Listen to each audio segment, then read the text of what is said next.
In this video, I'm going to describe the 3 most essential product owner responsibilities on Scrum Agile projects.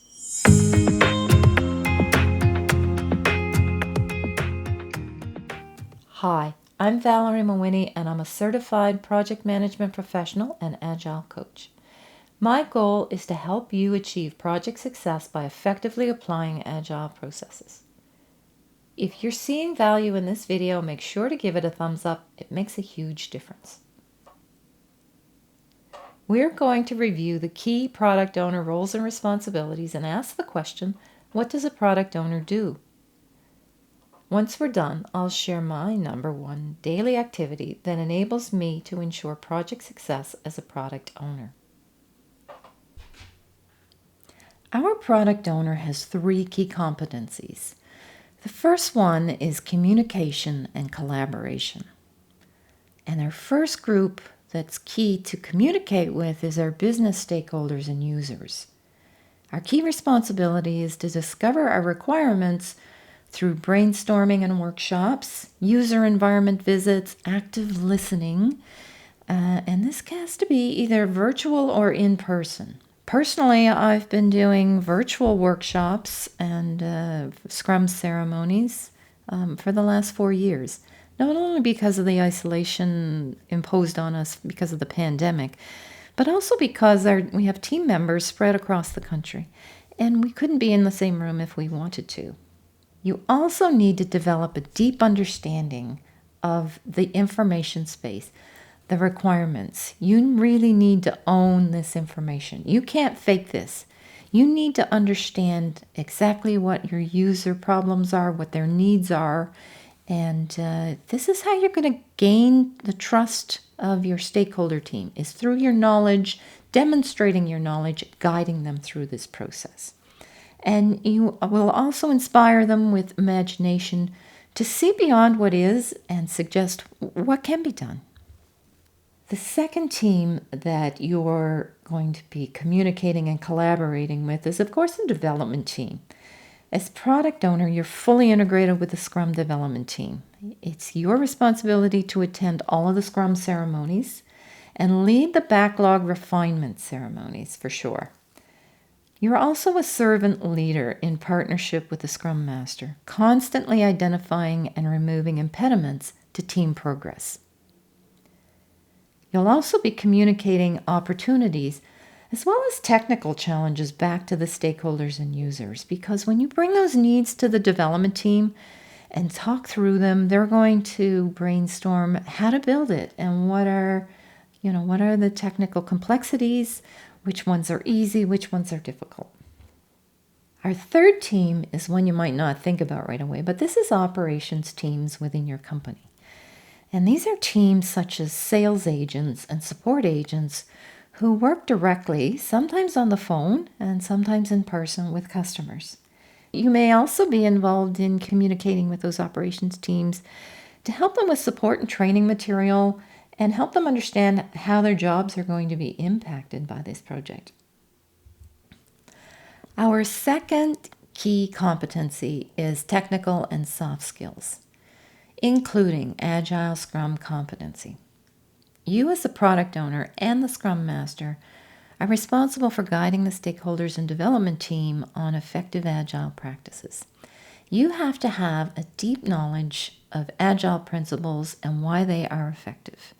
You need to be very competent in the Scrum ceremonies and processes and be able to lead them. You also need to be able to maintain the product roadmap and the backlog. Continuous improvement is a cornerstone of Agile success.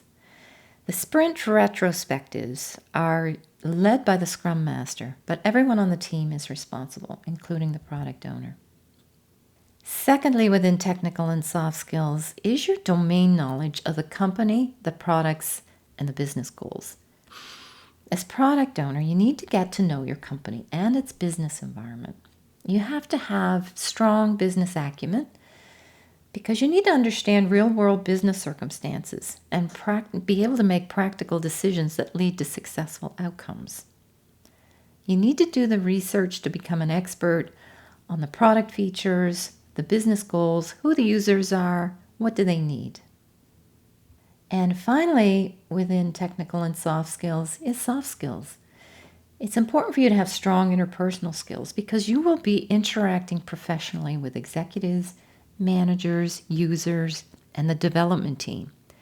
You need to earn their respect and trust through your ability to communicate, lead, inspire, and learn. You need to be creative and innovative thinker in the face of change with strong problem-solving skills. And finally, you are a servant leader. It's important to be egoless and put the team first. The third and final key competency we're going to talk about today is managing project scope. This is where you create initially the product roadmap. This is where you translate the vision of your stakeholders and users into the product roadmap, showing high-level product goals and timelines. The process of road mapping can appear in conflict with incremental delivery, but dates and milestones are still important to your stakeholders, even though it's an agile project.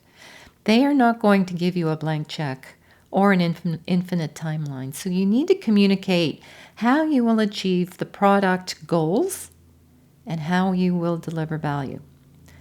Secondly, within managing project scope is determining business value.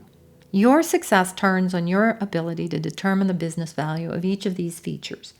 And this is going to require that you negotiate and sometimes have conflict management with your stakeholders and users. It's going to require that you interact with challenging stakeholders and make educated predictions. You also will need to adjust and backtrack when necessary. So you have to be very good at working with ambiguity. Technical complexity significantly influences relative value. You need to determine which features are deliver the most business value, but also which ones are the most complex. And you need to be able to merge all of these factors into a comprehensive sequenced backlog.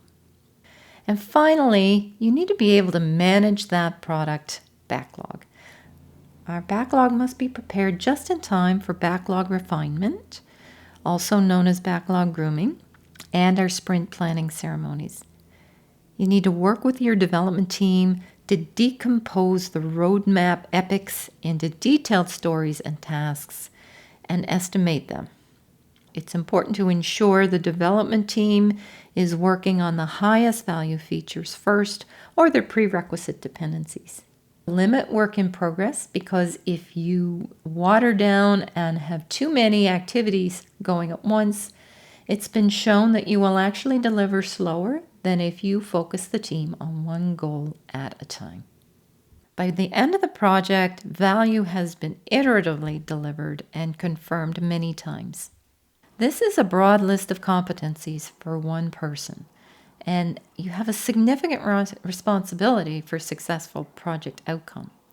But remember that our Scrum team is cross-functional and share the responsibilities.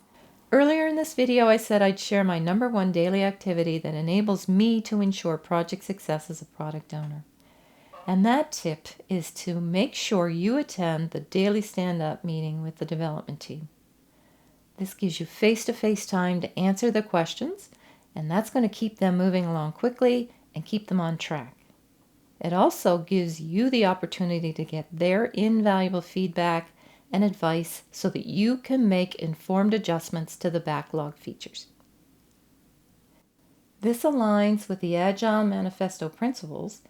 Business people and developers work together daily, and the most efficient and effective method of conveying information is face-to-face conversation.